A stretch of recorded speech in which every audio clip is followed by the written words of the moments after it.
Legendary Pokemon, just like in the name, are creatures of legends, although some Pokemon don't really deserve the legendary status, a prime example of mine being Type Null and Silvally. But what about the opposite, non-legendary Pokemon that fit the legendary status? In today's video, I'm going to be listing 7 Pokemon that are not legendary, although I think they should be legendary. I'm going to be going off of 3 different criteria, being how strong they are, how rare they are, and if they're visually menacing to be a legendary. And without further ado, make sure to subscribe to the channel if you want to see more content like this, and let's start with number 7, Relicanth.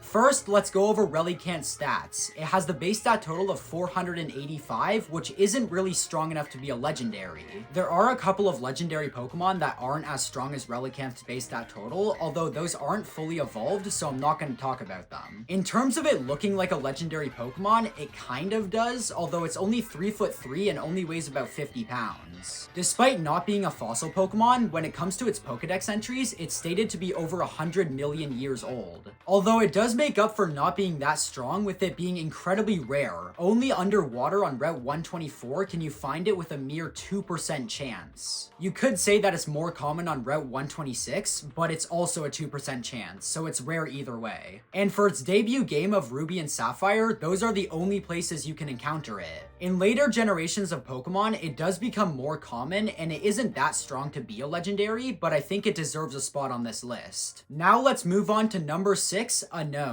Unown has the base stat total of only 330, which is abysmally low for a fully evolved Pokemon. So statistics wise, it absolutely should not be a legendary, although it's treated like a legendary in almost every way. Besides the scavenger hunt in Legends Arceus, you can only find Unown in one place per game. And in the anime, it's rarely ever seen and is entirely treated like a legendary Pokemon, on par with Arceus. This Pokemon does have 28 different forms, although they don't change stats and none of them look legendary. So Unown is a little bit of a stretch, but I think that the next Pokemon should absolutely be a legendary, which is number 5, Volcarona. Volcarona has the base stat total of 550, which is absolutely acceptable to be a legendary. 550 is stronger than multiple fully evolved legends. In Volcarona's debut games of Pokemon Black and White, it's only found once in a static encounter at level 70. Level 70 is the level that you find most legendary Pokemon at. When it comes to Volcarona looking like a legendary, I would give it a pass, although it's debatable. I should mention that Volcarona does have a pre-evolution Larvesta, although multiple other legendary Pokemon do have pre-evolutions. And Larvesta does help Volcarona make it look more like a legendary because it evolves at level 59. That's all I have to say for Volcarona, which brings us to number 4, Drampa. I thought that Drampa had a base stat total near a fully evolved starter, so around 520 to 540, but I was entirely wrong. Drampa is actually kind of weak, only having the base stat total of around 485.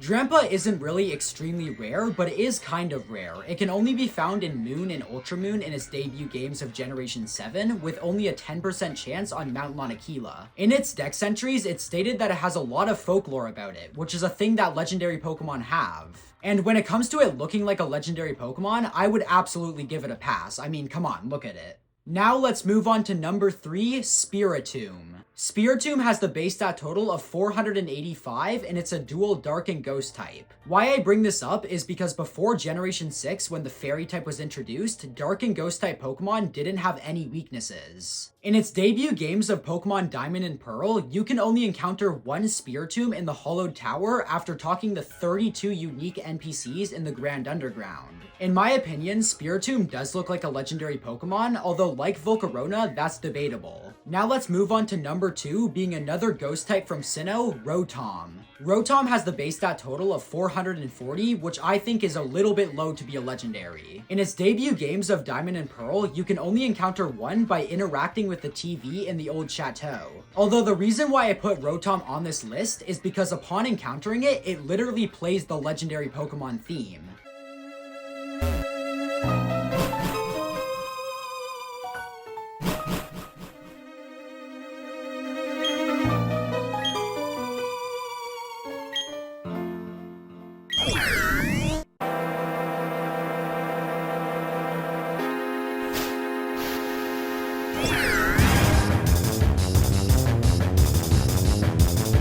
Rotom does have many different forms, although I don't think any of them look like a legendary. I mean, maybe the microwave one, I just think it looks kind of cool. Now let's move on to number 1, which is 4 Pokemon that technically are legendary but aren't stated to be. These are Iron Boulder, Gouging Fire, Raging Bull, and Iron Crown. I'm looking at it now, but I forgot 2 other Pokemon, being Iron Leaves and Walking Wake. These 6 Paradox Pokemon are all related to legendary Pokemon, being related to the legendary beasts and the Swords of Justice. All 6 of these Pokemon have the base stat total of 590, which is entirely acceptable to be a legendary. Matter of fact, each one of the Paradox Pokemon are 10 points stronger than their original legendary forms. And when it comes to if these Pokemon look like legendaries, they are based off legendary Pokemon. They're gonna look like legendaries. So there you have it. That's 7, technically 12 Pokemon that I think should be legendaries. Let me know in the comments down below if you think any other Pokemon should have the legendary status, and if you agree or disagree with my decisions. So that's it for today, and I'll see you guys in the next video, so goodbye.